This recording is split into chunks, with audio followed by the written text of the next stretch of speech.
Imagine a future so utterly devoid of hope that your only way out is to gamble everything, including your very essence. What happens when your only path to freedom demands the sacrifice of everything you know, maybe even yourself? Today, we're diving deep into a world where ambition collides with ancient, terrifying power. And, well, the line between survival and monstrousness, it gets pretty blurry with every impossible choice. Our source material for this deep dive is a truly riveting journey, excerpts from The Poppy War by R.F. Kuang. It's a story that throws a young woman, Rin, into this kind of crucible of war, ambition, and suppressed magic. It forces her to make choices that will redefine her and ultimately her entire world. We're not just recounting a story here, we're really peeling back the layers. Exactly. And our mission for you today, our listener, is to unpack the extraordinary, often brutal transformation of this young woman. We'll be exploring these profound themes, social mobility, the staggering costs of ambition, the very nature of power, and the heavy, heavy toll of war and vengeance. This isn't just a story. It's more like a series of profound aha moments about the human spirit under immense pressure. It really forces us to ask some difficult questions about destiny, sacrifice, and the price of survival. Okay, so let's begin Rin's journey in Tikani, a small, dusty village. She's an orphan shop girl, and her future, well, it's laid out for her with this grim certainty. She's trapped, basically, destined for an arranged marriage to an import inspector. She's essentially being sold off as like a conduit for her foster family's gain. Her foster parents, the Fangs, are, well, to put it mildly, not kind. Her tutor, Ferric, he even calls them assholes who prefer to keep their cruelty private. It's a truly desperate start. Her life just isn't her own. No, it really isn't. And to understand Rin's desperation, you really have to get the context of this bleak future. Her ambition is to pass the Kiju, right? This big imperial examination system. Now, this system is supposedly meritocratic, a path for talent to rise. But the sources show it's actually deeply entrenched in class privilege. It's a gatekeeper for the elite. Think about it. More than 20,000 students take the Keiju each year, and hardly 3,000 enter the academies. Of those, barely a handful test in from Tikani. Most competitors. They're wealthy children, merchants' children, nobles' children, who have been studying for this their entire lives. So Rin is literally trying to beat these impossible engineered odds. Her success would be like a statistical miracle, a real disruption. And she commits to it with this ferocity that's almost painful to read about. Under tutor Ferric, her study regimen is just relentless, self-punishing. She memorizes the four noble subjects: history, math, logic, the classics, even admitting she just memorized Mengzi without really getting it. And her extreme measures, like dripping hot wax on her arm if she nodded off, leaving her arms covered with burn scars. This isn't just studying for a test. It's a desperate physical fight for a different life, a primal drive for escape. And what's really key here is that Rin is fighting against the fundamental Nakakura belief in strictly defined social roles, this rigid hierarchy everyone's supposedly locked into at birth. This heavenly order dictates that an orphan shop girl stays an orphan shop girl, period. So Rin's ambition isn't just about personal success. It's this act of profound defiance against her predetermined place in the world. Her success wouldn't just prove her worth, it would challenge that whole social structure. It makes you ask, what does it say about a society when the only way to escape your fate is through such an extreme self-destructive path? It's a high-stakes rebellion. Yet somehow, against all odds, she passes the Kichu, earns a place at Sinigard Academy, the top military school. But when she gets there, immediate, jarring culture shock. Tutor Ferric had warned her about Sinigard, the capital, told about gutter oil, fake currency, people who'd sue you for the clothes off your back.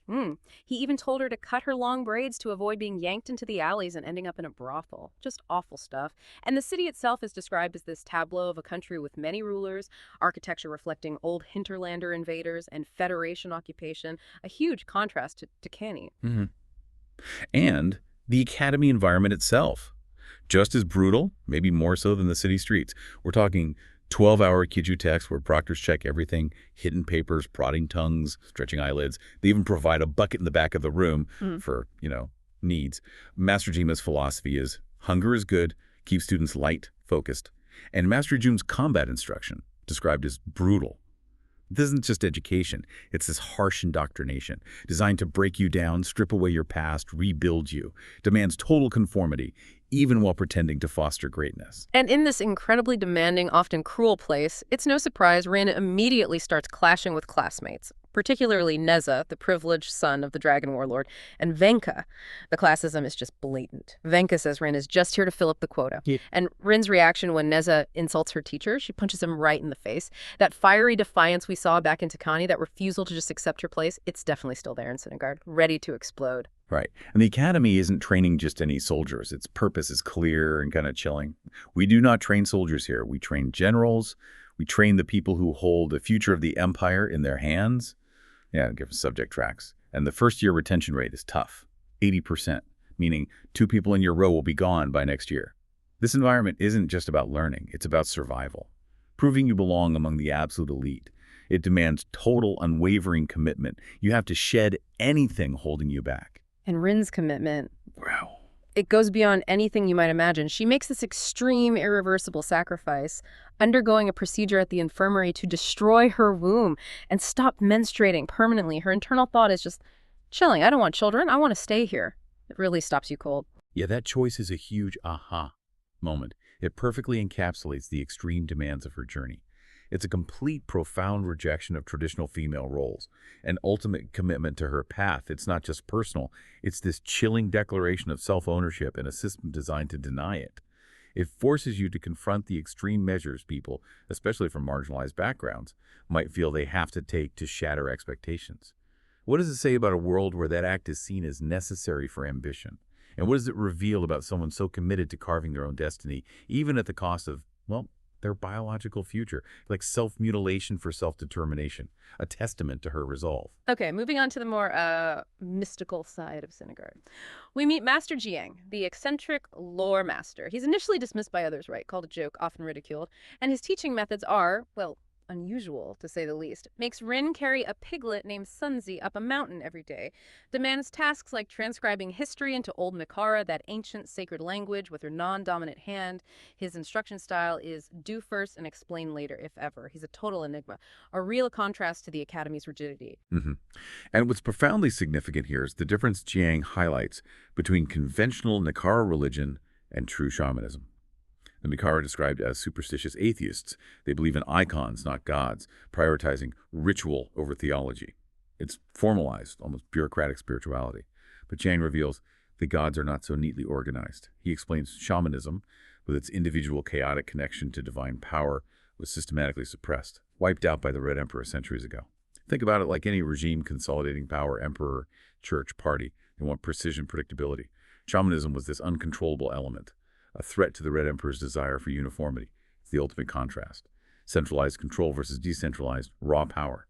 It shows how empires often erase the spiritual for the political. Jiang is teaching something dangerous, something countercultural. And Rin gets her first terrifying taste of this suppressed power during the Academy's tournament. She sees Alton Trengson, the legendary Spearly, fight with this terrifying, almost inhuman power, something that seems to bend reality. Then, during her own fight with Neza, Rin feels it herself, a burning sensation, this raw, uncontrollable power that Jiang has to step in and quell, just by touching her forehead. It's primal, visceral. Exactly. And here's the critical part. Jiang connects this burning directly to the power he talks about. He warns that the power would consume you, that it drove them mad. This raises the core question for Rin and for you, the listener. Is this power a gift or a curse? It's incredibly alluring, right? Offering immense capabilities. But the cost is clearly huge madness, self-destruction. The very nature of this power, raw and untamed, seems to demand a price few can pay. It hints at this deep, ancient struggle within the human spirit when faced with the divine. So, despite the ridicule from her peers, despite the chilling horror stories about Jiang's previous apprentices, Rin makes her decision. She pledges lore, and her motivation is crystal clear, totally pragmatic, driven by her ambition. I don't believe in gods, but I believe in power. And I believe the shamans had some source of power that the rest of us don't know how to access, and I believe it's still possible to learn. She's all in, embracing the dangerous path, regardless of the warnings. But the peace, the strange sort of wisdom Rin was finding in the lore garden, it was fragile, a calm before a devastating storm. The whispers of war, always in the background, they escalate fast into a full-blown Mujanese invasion. It shatters the academic calm of Sinigard, throws Rin into a conflict way more dangerous than she could have imagined. Horse province falls, anxiety descends, the masters go back to their wartime roles. And this sudden escalation just brings Jiang's warnings into sharp, terrifying focus. He repeats the dangers of weaponizing the gods, emphasizes that the universe demands balance, Every war we've fought with the aid of gods, we've won at a terrible consequence. There is a price. He warns the power would consume you, that treating the gods as weapons only ever spells death. This isn't just theory anymore. It's a real threat to Ren, a challenge to her pursuit of power. It forces her to confront the huge ethical implications of using these ancient forces in modern war. Then comes the desperate battle of Sinigard. Faced with overwhelming odds, the destruction of her new home looming, Rin makes a terrifying choice. She swallows poppy seeds.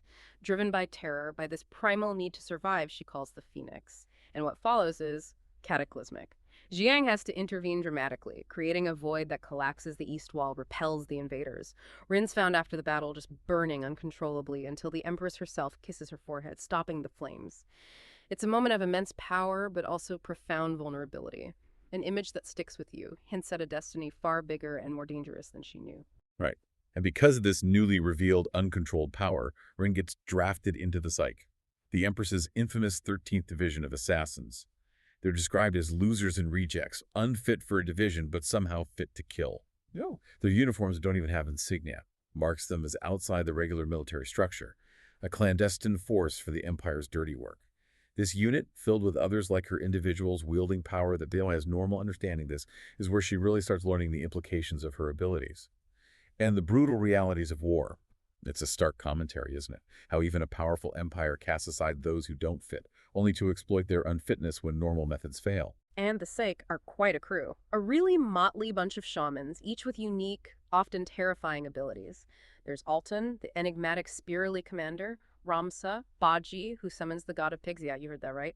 Uniyin, Suni, channeling the monkey god. Kara, a hinterlander anchor-twinned Chagan. And Enki, the pragmatically named drug dealer, who figures out the doses for the shamans. Each one is a study in raw, dangerous power, often teetering on the edge of madness, navigating a world that both fears and needs them. And understanding Alton's backstory here is absolutely crucial. His tragic past. He's the sole survivor of the Spearley genocide. Captured, subjected to horrific Federation experiments, drugged, tortured. This doesn't just explain his opium addiction as a coping mechanism. It fundamentally shapes his whole philosophy. Rage gives you power. Caution does not. It adds credible layers to his brutal effectiveness as a commander. He's not just a powerful warrior. He's a deeply traumatized survivor who believes vengeance and raw power are the only paths left. His past isn't just backstory. It's the engine driving his command, a living embodiment of the costs of war and that corrosive nature of unaddressed trauma. So the ultimate desperate plan is revealed. Altan and Rin have to journey to the Chulu Korik, the Stone Mountain, their mission, to release immured shamans, powerful ancient beings sealed away for centuries, including Zhang's former master, the Gatekeeper. This isn't just strategy. It's a desperate, almost suicidal move to raise an army of ancient, unpredictable power to fight a war that seems basically lost. But the journey to the Stone Mountain is just the start of a descent into true horror. The Psyche soon find the horrific aftermath of the Golan Nace massacre. Kitea recounts these unspeakable atrocities by the Federation. Corpses piled in neat, even rows, dismembered in every possible way, even babies in barrels. Oh, their own strategy master, Urja, was flayed alive over the city wall. This isn't war anymore. It's calculated, unimaginable horror. Dehumanization. Yeah, this segment just hammers home the psychological impact. It goes way beyond statistics to the visceral, soul-shattering reality of war. Kite experiences this profound numbness, right? A protective shield against the horror. Venka gives this traumatizing account of the rapes and murders she witnessed, including a pregnant woman whose baby was ripped in half. Well, these aren't just details. They're instances of moral injury. Wounds inflicted not just on the body, but on the conscience, the very fabric of human empathy. It really challenges you, the listener, to confront the true cost of conflict, not just territory or politics, but the desecration of human dignity, the indelible scars left on witnesses. What does it mean to fight for people who've endured that? What kind of person do you become facing such absolute depravity? Even Alton, despite his immense power, his hardened resolve, he struggles with this trauma. Finds solace in opium amid the ruins of Golan Nice, his face twisted in a droll, uninterested smile. It's a chilling image. Shows that even the most powerful shamans aren't immune to psychological breakdown from these horrors. His coping mechanism, the opium, which maybe initially gave him clarity, now becomes the shield against the unbearable weight of what he's seen and what he still has to do. Driven by this unquenchable thirst for revenge for her people and this desperate desire to save Nikan from being wiped out, Rin makes a huge decision after Alton's apparent death. She decides to seek the ultimate Spearly power. This isn't just about strength. It's a profound ethical turning point, a journey to the very edge. She travels to Spear, the dead island, to the ruins of a temple to confront the source of Alton's terrifying power. And there, Rin confronts the phoenix, the spearly god itself, embodied fire and rebirth, and the phoenix delivers this profound, almost chilling message that just shatters any idea of predetermined fate. Nothing is written. Destiny is a myth. It emphasizes that Rin's choices, every single one at every critical juncture, led her right here. Then the phoenix asks she wants total victory, but warns with stark clarity, by your choice, many will die. The weight of that choice is immense. A singular moment of self-determination with catastrophic implications, a direct challenge to any moral compass in the pursuit of power. And the consequence of Rin's choice is horrifying. A true cataclysm. Rin unleashes a power that completely destroys the island of Mugen, scorches unrealized futures of millions out of existence. This isn't just an act of war, it's divine indiscriminate annihilation. Her immediate reaction to burn away the part of her that would have felt remorse. A chilling psychological defense just to cope with the unthinkable guilt. She finds her new power is uncontrollable, a flood of divine fire. A force she can direct but can't contain. Leaving her victorious, yes, but utterly consumed. This moment forces us to grapple with that question. When does saving your people cross the line into becoming a monster? And can you ever truly recover from an act like that? Or is the self-mutilation of conscience as permanent as the destruction she caused? In the terrifying aftermath, Alton is confirmed dead. Shogun grieves the destruction, and Kite, her closest friend, is just utterly horrified by Rin's actions. And her new goal, waging war against the Empress, who she believes betrayed them all. Rin hasn't merely changed, she's been transformed completely. She becomes commander of the Psyche, now a group of rogue agents, no longer loyal to the crown that had sold them. Her journey comes full circle, doesn't it? From an orphan escaping a forced marriage to a commander of a rogue army, wielding cataclysmic power. She chose her own destiny, but the cost is unimaginable. Exactly. And this leaves us with a provocative thought, one that really extends far beyond the pages of this story. When that line between saving your people and becoming a monster just blurs completely, and the path to victory is paved with these unspeakable atrocities, how do you possibly reconcile the means with the end? And if nothing is written, like the Phoenix says, how responsible are we really for the terrible choices we make in the name of power and survival? We encourage you to ponder that cyclical nature of vengeance, the enduring burden of moral injury, and the personal toll of wielding immense power long after this deep dive ends.